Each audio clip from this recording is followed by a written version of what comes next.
اعوذ باللہ من الشیطان الرجیم بسم اللہ الرحمن الرحیم۔ معزز و محترم خواتین و حضرات، آج ہم ہفتہ وار درس عرفان القرآن اور حلقہ ذکر میں موجود ہیں۔ اللہ پاک کے فضل و کرم سے آج ہم سورۃ البقرہ پارہ نمبر 2 اور اس کا تیسرا رکوع اس کا مطالعہ کریں گے۔ اللہ رب کائنات نے ارشاد فرمایا، یا ایھا الذین آمنوا، اے ایمان والو، استعینوا بالصبر والصلاۃ، صبر اور نماز سے مدد طلب کرو۔ کہ اے ایمان والو، مدد حاصل کرو صبر اور نماز سے، بے شک اللہ صبر کرنے والوں کے ساتھ ہے۔ اس آیت کریمہ کے اندر اللہ پاک نے ارشاد فرمایا کہ اے ایمان والو، کہ جب بھی تمہیں کوئی مشکل پیش آئے، مصیبت آ جائے، تکلیف آ جائے اور کوئی فکر تم کو لاحق آ جائے، تو اس وقت ادھر ادھر دیکھنے کی بجائے، گلا شکوہ کرنے کی بجائے، آہ و بکا کرنے کی بجائے، رونے دھونے کی بجائے کیا کرو؟ مدد مانگو۔ کس سے؟ پہلی چیز بیان کی، بالصبر، صبر کے ساتھ، صبر سے مدد مانگو، صبر کرو۔ اور صبر کیا ہے؟ صبر کی بڑی ہی مختصر جو تعریف کی گئی، فرمایا کہ صبر کا معانی ہے جڑ جانا، کہ تو مصیبت، پریشانی، دکھ اور تکلیف میں جب پریشان ہو جائے تو اس رب کے ساتھ جڑ جا، اس کی طرف دھیان کر، کہ راحت اور آرام بھی دینے والا وہی اور تکلیف دینے والا بھی وہی ہے۔ جس نے تمہیں سکھ دیا تھا، یہ دکھ بھی اسی نے دیا ہے۔ اس لیے گلا شکوہ، آہ و بکا کرنے کے بجائے اس کا شکر ادا کر اور اس کے ساتھ جڑ جا، اس کی طرف اپنا دھیان کر، اس کی طرف راغب ہو۔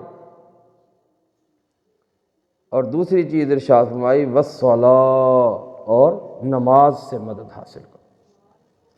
اور حدیث شریف کے اندر آتا ہے کہ نبی پاک صلی اللہ علیہ وسلم کو جب کوئی سخت مہم پیش آتی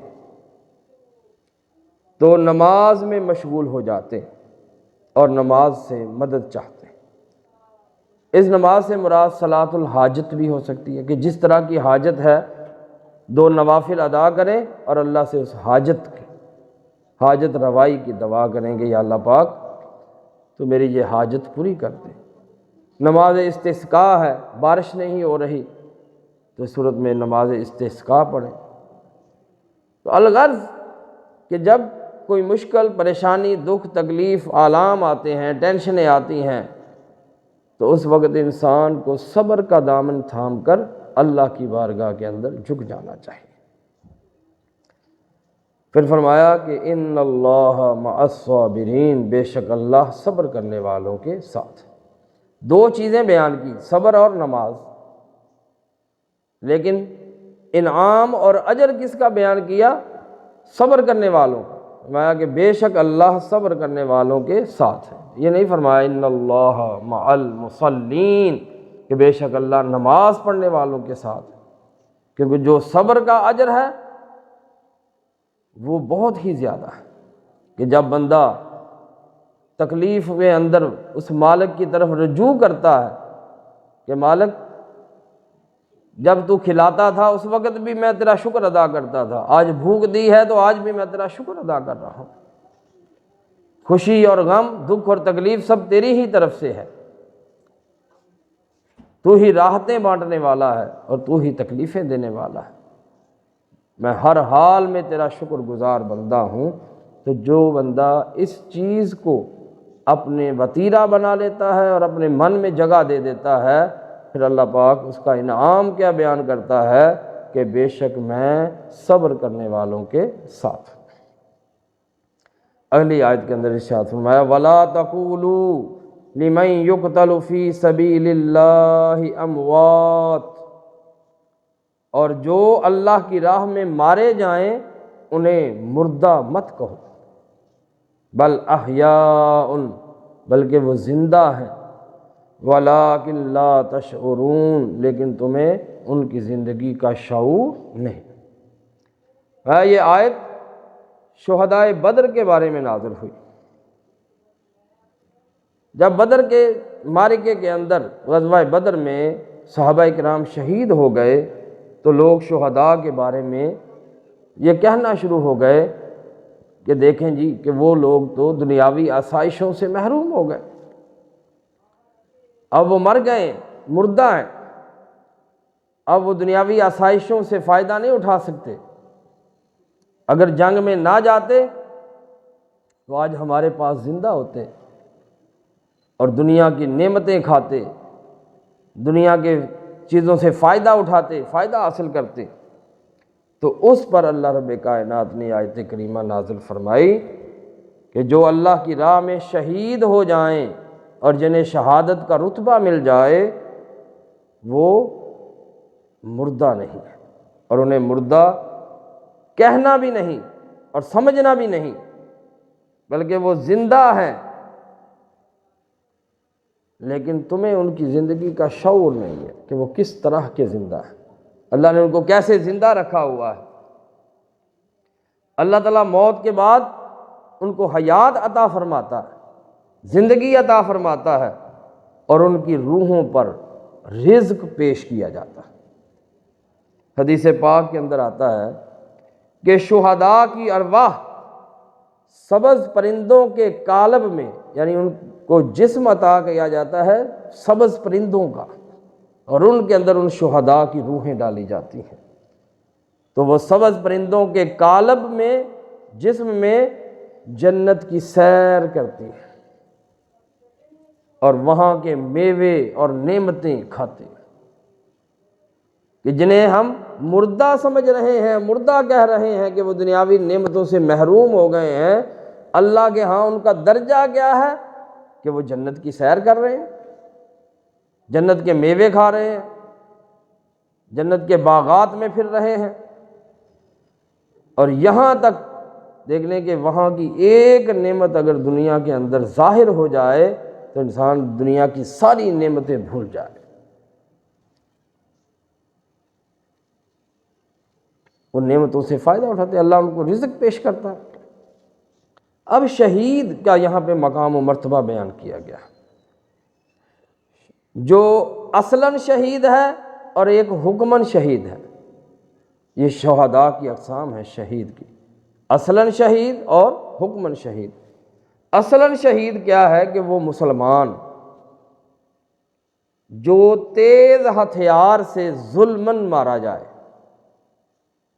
میدان جنگ میں گیا، دشمن سے مقابلہ ہوا، دشمن نے حملہ کیا اور وہ تیز ہتھیار کے ساتھ وہ مارا گیا، اور اس کے قتل سے مال بھی واجب نہ ہو، یعنی آپ اس کا خون بہا نہیں لے سکتے، یا معرکہ جنگ میں مردہ یا زخمی پایا گیا اور اس نے کچھ آسائش نہ دیکھی، فرمایا کہ یہ اصلاً شہید ہے کہ جو دشمن کے ہاتھوں مارا گیا ہے۔ اس کے احکام اور ہیں، اور جو حکماً شہید ہے اس کے احکام اور ہیں۔ اس کے احکام جو اصلاً شہید ہے، جو میدان جنگ میں دشمن کے ہاتھوں تیز دھار آلے سے مارا گیا ہے، ہتھیار سے مارا گیا ہے، فرمایا کہ اس پر دنیا میں یہ احکام ہیں کہ اس کو غسل نہیں دیا جائے گا، بغیر غسل کے ہی اس کو دفن کر دیا جائے گا۔ یہ اس کا انعام ہے کہ وہ پاک ہے۔ غسل کس لیے دیا جاتا ہے؟ کہ اس کو پاک صاف کر دیا جائے، اس سے غلاظت اور گندگی دور کر دی جائے۔ اللہ پاک شہید کو یہ مرتبہ عطا فرماتا ہے کہ جب اس کی روح کف سے انصری سے پرواز کرتی ہے تو اللہ پاک اس کو پاک اور صاف اور شفاف کر دیتا ہے، اس کو غسل نہیں دیا جائے گا۔ دوسری چیز کہ اس کو کفن نہیں دیا جائے گا، وہ جن کپڑوں کے اندر شہید ہوا ہے وہی اس کا کفن ہے، اور اس کو اسی کپڑوں کے اندر دفن کر دیا جائے گا، اور اس کے نماز جنازہ پڑھ کر اس کو دفنا دیا جائے گا، اور اسی حالت میں اس کو دفن کر دیا جائے گا۔ اس کے علاوہ جو حکمن شہید ہیں ان کے احکام کچھ اور ہیں، ان پر یہ احکام لاگو نہیں ہوتے۔ ان کو غسل بھی دیا جائے گا، ان کو کفن بھی دیا جائے گا، پھر نماز جنازہ پڑھ کر ان کو دفن کیا جائے گا۔ صرف ان کو آخرت کے اندر شہادت کا درجہ ملے گا۔ جیسے مثلا کوئی شخص پانی میں ڈوب کر مر جاتا ہے تو وہ حکماً شہید کے زمرے میں آتا ہے، لیکن شہادت اور شہید والے احکام اس پر لاگو نہیں ہوتے۔ اس طریقے سے جو جل کر مر جائے، دیوار کے نیچے دب کر مر جائے، وہ بھی شہید ہے، حکماً شہید ہے۔ طالب علم جو علم حاصل کرنے کے لیے گھر سے نکلتا ہے، راستے کے اندر اس کا وصال ہو جاتا ہے، فوت ہو جاتا ہے، تو وہ بھی حکماً شہادت کے زمرے میں آتا ہے۔ سفر حج کے سفر کے دوران اگر کوئی شخص فوت ہو جاتا ہے تو وہ بھی شہید کے زمرے میں آتا ہے۔ اس طرح راہ خدا میں دین کی تبلیغ کرنے کے لیے، دین کو سربلندی کے لیے اگر کوئی شخص نکلتا ہے تو اس کو موت آ جاتی ہے تو وہ بھی شہید کے زمرے میں آتا ہے۔ اس طرح نفاس کی حالت میں مرنے والی عورت کہ جس کے ہاں بچہ پیدا ہوا ہے اور ابھی اس کو 40 دن نہیں گزرے، تو اس حالت میں اگر کوئی عورت فوت ہو جاتی ہے تو وہ بھی شہید کے زمرے میں آتا ہے۔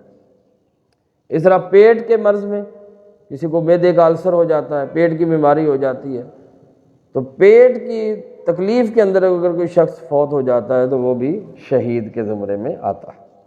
اس طرح وبائی امراض ہیں، طاعون ہے، جس طرح آج کل کرونا وغیرہ کا مسئلہ ہے، یا ڈینگی بخار ہے، اس طریقے کے مسائل جو ہیں، جو بیماریاں آ جاتی ہیں، ان میں کے اندر کوئی فوت ہو جاتا ہے تو وہ بھی شہید کے زمرے میں آتا ہے۔ اس طریقے سے جو جمعہ والے دن جو فوت ہو جاتا ہے بروز جمعہ، اللہ پاک اس کو بھی شہادت کے مرتبے پر فائز کرتا ہے، لیکن یہ سارے حکماً شہید ہیں۔ اصلاً شہید وہی تھا جس کو جو دشمن کے ہاتھوں تیز دھار ہتھیار سے آلے سے وفات پا جاتا ہے۔ اب یہ جتنے حکماً شہید ہیں ان کو غسل بھی دیا جائے گا، کفن بھی دیا جائے گا۔ اس کے بعد اللہ رب کائنات نے ارشاد فرمایا کہ بلکہ وہ زندہ ہیں لیکن تمہیں ان کی زندگی کا شعور نہیں ہے۔ اگلی آیت کریمہ کے اندر ارشاد فرمایا وَلَنَبْلُوَنَّكُمْ بِشَيْءٍ مِّنَ الْخَوْفِ وَالْجُوعِ وَنَقْصٍ مِّنَ الْأَمْوَالِ وَالْأَنفُسِ وَالثَّمَرَاتِ وَبَشِّرِ الصَّابِرِينَ۔ کہ اے ایمان والو، کیونکہ پیچھے بات ایمان والوں سے ہو رہی ہے تو اسی سے متصل یہ مضمون چل رہا ہے، اس لیے حکماً یہاں پر آئے گا کہ اے ایمان والو، ہم تمہیں ضرور بالضرور آزمائیں گے، کیونکہ اب تم نے ایمان کا دامن تھام لیا ہے اور مومن ہو گئے ہو، تو یہ آزمائش جو ہے وہ تکلیف دینے کے لیے نہیں ہے، بلکہ فرما بردار اور نافرمان کا حال ظاہر کرنے کے لیے ہے کہ کون کھرا اور کون کھوٹا ہے، کون سچا ہے اور کون جھوٹا۔ ضرور آزمائیں گے۔ بشیء من الخوف، پہلا آزمائش جو ہے وہ کسی خوف سے ہوگی، ڈر، کسی چیز کا ڈر تمہارے دلوں کے اندر بٹھا دیں گے۔ پھر اس صورت میں دیکھیں گے کہ کون اللہ کی طرف رجوع کرتا ہے اور کون دنیا داروں کی طرف بھاگتا ہے اس خوف سے بچنے کے لیے۔ والجوع، پھر بھوک دے کر آزمائیں گے، دیکھتا ہوں کہ بھوکے رہ کر کون اس مالک کو یاد کرتا ہے۔ وَنَقْصٍ مِّنَ الْأَمْوَالِ، مالوں کا نقصان ہو جائے گا، ساری زندگی کی جمع پونجی لٹ جائے گی، جیب خالی ہو جائے گی، تجوری خالی ہو جائے گی، اس حالت میں کون اس کی طرف رجوع کرتا ہے۔ والانفس، اور جانوں کا نقصان ہو جائے گا۔ والثمرات، اور زندگی بھر کے کمائے ہوئے پھل تباہ و برباد ہو جائیں گے۔ میں کہ ان چیزوں کے ذریعے سے میں آزماؤں گا۔ امام شافعی رحمۃ اللہ تعالی علیہ اس آیت کی تفسیر میں فرمایا کہ خوف سے مراد اللہ کا ڈر، بھوک سے مراد رمضان کے روزے، مالوں کی کمی سے زکوٰۃ و صدقات، جانوں کی کمی سے بیماریوں سے انسان کا فوت ہو جانا، پھلوں کی کمی سے اولاد کی موت مراد ہے،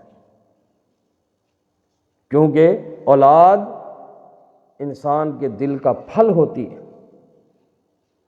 حدیث شریف میں آتا ہے کہ نبی پاک صلی اللہ علیہ وسلم نے فرمایا کہ جب کسی بندے کا بچہ فوت ہوتا ہے اور وہ اس کی روح لے کر اللہ کے حضور حاضر ہوتے ہیں تو اللہ پوچھتا ہے کیا فرشتوں، کیا تم نے میرے بندے کی اولاد کی روح قبض کی ہے؟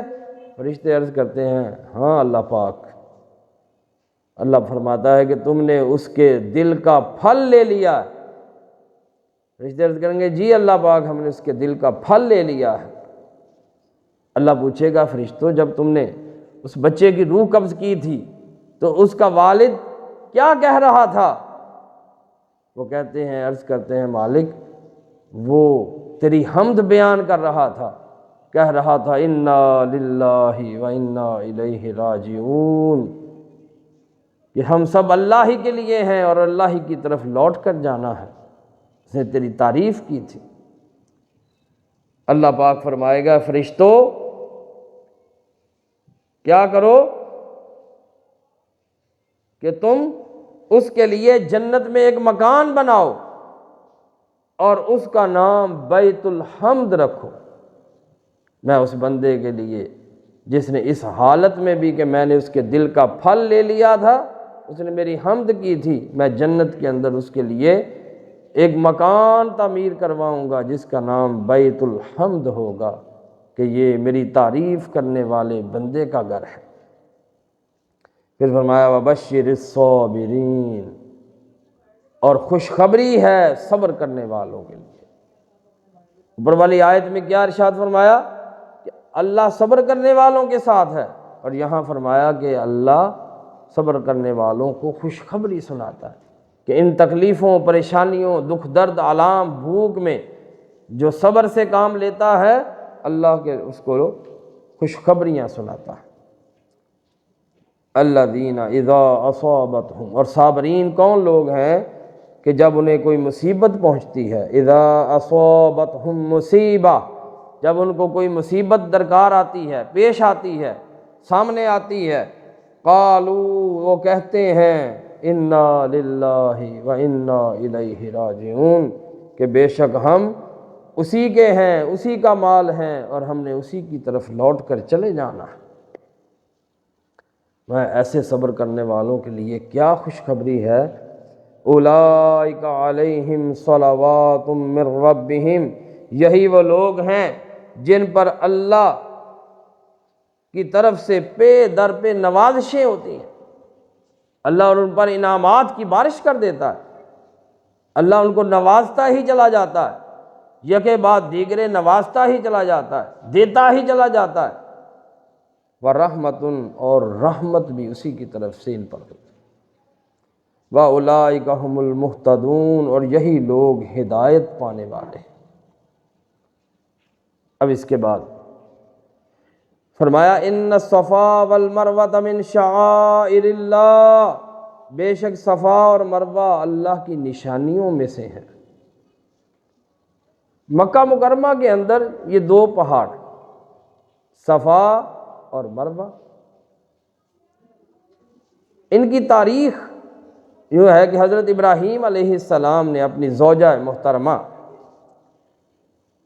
اما ہاجرہ علیہ السلام اور صاحبزادے حضرت اسماعیل علیہ السلام کو اللہ کے حکم سے بے آب و گیا وادی مکہ کے اندر چھوڑ دیا، جہاں نہ پانی، نہ سبزہ، نہ جانور، نہ چرند، نہ پرند۔ بی بی صاحبہ نے پوچھا کہ آپ ہمیں کس کے سہارے چھوڑ کے جا رہے ہیں؟ لیکن آپ کو خاموش رہنے کی وصیت تھی، حکم تھا۔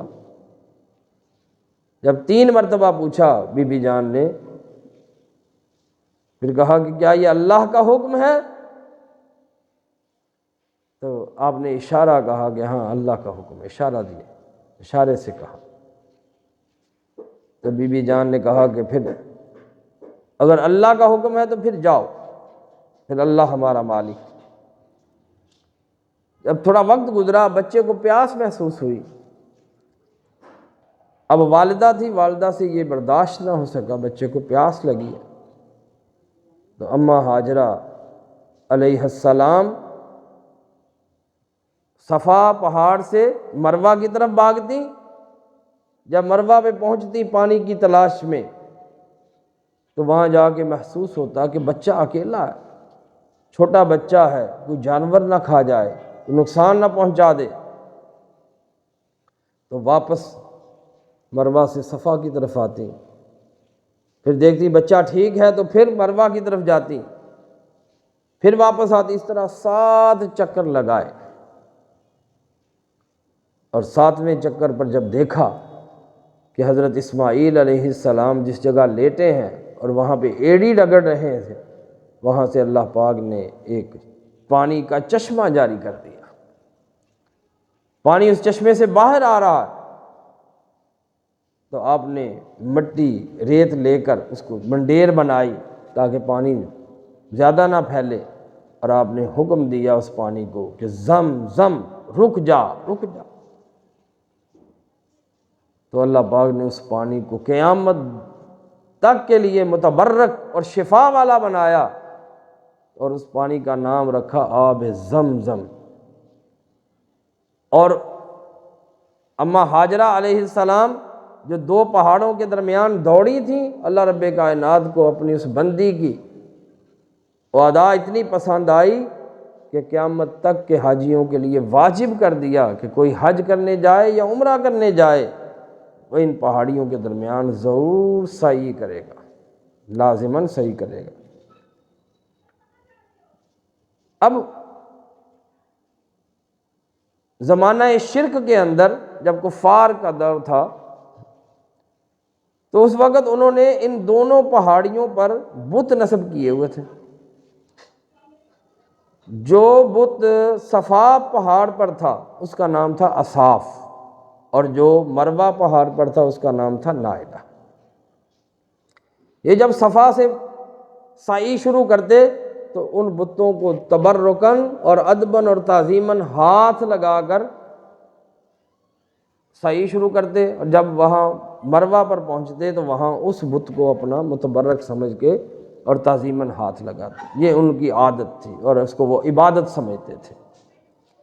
جب دور اسلام آ گیا تو وہ بت ہٹا دیے گئے، لیکن مسلمان ہچکچاہٹ محسوس کرتے تھے کہ اب اگر ہم صفا اور مروہ کے درمیان دوڑیں گے تو کہیں مشرکوں کے ساتھ ہماری تشبیہ نہ ہو جائے، ہم بھی ان جیسے ہی تصور نہ سمجھے جائیں، تصور نہ کیے جائیں۔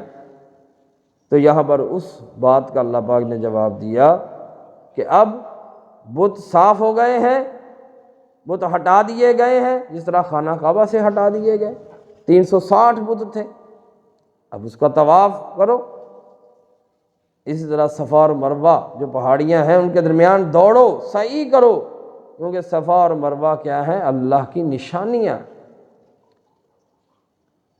اور نشانی وہ ہوتی ہے کہ جس کو دیکھ کر وہ یاد آئے جس کی وہ نشانی ہوتی ہے۔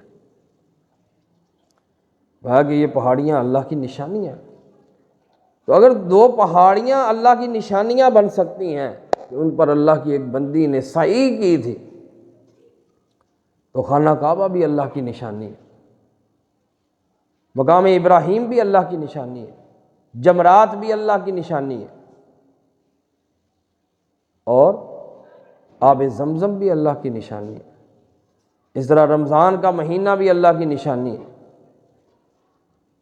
تو یہ سب اللہ کی نشانیاں وہ ہیں جن کو دیکھ کے اللہ یاد آتا ہے۔ صحابہ کرام نے عرض کیا یا رسول اللہ کے ولی کی نشانی کیا ہے؟ فرمایا اذا رؤوا ذکر اللہ، جب اس کو دیکھا جائے تو اللہ یاد آ جاتے ہیں۔ تو اللہ کے بندے بھی اللہ کی نشانیاں ہوتے ہیں۔ میں کہ اب جو کوئی حج کرے یا عمرہ کرے اس پر کوئی گناہ نہیں ہے کہ وہ ان پہاڑیوں کے درمیان طواف کرے، سعی کرے۔ من تطوع خیرا، تو جو کوئی اپنی خوشی کے ساتھ نیکی کرتا ہے، فإن اللہ شاکر علیم، تو بے شک اللہ بڑا ہی قدر شناس ہے اور علم والا ہے کہ کون کس نیت کے ساتھ دوڑ رہا ہے، کون کس نیت کے ساتھ دوڑ رہا ہے، کون بتوں کے لیے دوڑتا ہے اور کون اللہ کے لیے دوڑتا ہے۔ تمہاری نیت کو بھی وہ جاننے والا ہے۔ ان الذین یکتمون ما انزلنا من البینات والہدی من بعد ما بیناہ للناس فی الکتاب، فرمایا کہ بے شک جو لوگ چھپاتے ہیں، کتمان کرتے ہیں، چھپاتے ہیں کس چیز کو؟ جو ہم نے واضح طور پر نازل کیا تھا، اور وہ ہدایت جو ہم نے لوگوں کے لیے کتاب کے اندر واضح کر دی تھی کہ ایک نبی برحق آئے گا، وہ نبی آخر الزمان ہوگا، اس کا زمانہ یہ ہے، وہ اس شہر میں آئے گا، اس کی نشانیاں یہ ہیں، اس کا چہرہ ایسا ہوگا، اس کے بال ایسے ہوں گے، اس کا چلنا ایسا ہوگا، اس کا اٹھنا اوڑھنا بچھونا سب، ہر چیز اللہ رب کائنات نے کتاب کے اندر واضح کر دی تھی۔ فرمایا واضح ہونے کے بعد جو چھپائے گا، کتمان کرے گا اور اس کو ظاہر نہیں کرے گا، فرمایا کیا ہے ان کے لیے؟ اولئک یلعنہم اللہ، ایسے لوگوں پر اللہ کی لعنت۔ اور لعنت کیا ہوتی ہے؟ اللہ ان کو اپنی رحمت سے دور کر دیتا ہے۔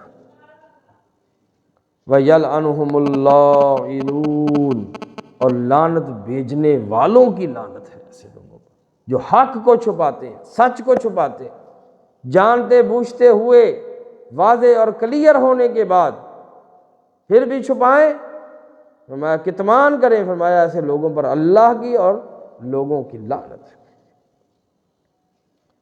اِلَّا الَّذِينَ تَابُوا، سوائے ان لوگوں کے جنہوں نے توبہ کر لی، وَأَصْلَحُوا، اور اپنی اصلاح کر لی، ٹھیک ہو گئے، وَبَيَّنُوا، اور وہ ظاہر کر دیا جو وہ چھپایا تھا۔ ٹھیک ہے، توبہ بھی کر لی، اصلاح بھی کر لی، لیکن ان دو کاموں کے بعد جو اس چھپایا تھا اس کو ظاہر بھی کرنا ہے۔ خالی توبہ اور اصلاح سے کام نہیں چلے گا، بیان کرنا پڑے گا۔ فَأُولَٰئِکَ أَتُوبُ عَلَيْهِمْ، تو میں انہیں معاف کر دوں گا جب تک وہ چھپائی ہوئی بات کو ظاہر نہیں کریں گے، اس وقت تک معاف نہیں کروں گا۔ وَأَنَا التَّوَّابُ الرَّحِيمُ، اور میں بڑا ہی توبہ قبول کرنے والا اور مہربان۔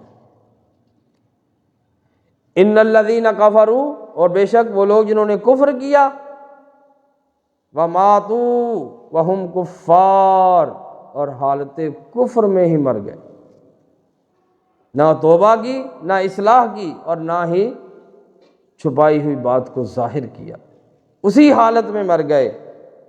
اولئک علیہم لعنت اللہ، یہی وہ لوگ ہیں جن پر اللہ کی لعنت ہے، والملائکۃ، اور فرشتوں کی لعنت ہے، والناس اجمعین، اور سب لوگوں کی لعنت ہے۔ خالدین فیہا، وہ اس میں ہمیشہ ہمیشہ رہیں گے۔ لا یخفف عنہم العذاب، ان سے عذاب کم نہیں کیا جائے گا، عذاب میں تخفیف نہیں ہوگی۔ ولا ہم ینظرون، اور نہ ہی انہیں کوئی مہلت دی جائے گی۔ کیوں؟ وَإِلَٰهُكُمْ إِلَٰهٌ وَاحِدٌ، کیونکہ تمہارا معبود ہی معبود واحد ہے، ایک معبود ہے۔ لا الہ الا ہو، اس کے سوا کوئی معبود نہیں۔ الرحمن الرحیم، وہی ہے جو بڑا ہی مہربان اور نہایت رحم کرنے والا ہے۔ تو معزز سامعین کرام، دعا ہے کہ اللہ رب کائنات ہمیں ان باتوں پر عمل کرنے کی توفیق عطا فرمائے۔ وما علینا الا البلاغ المبین۔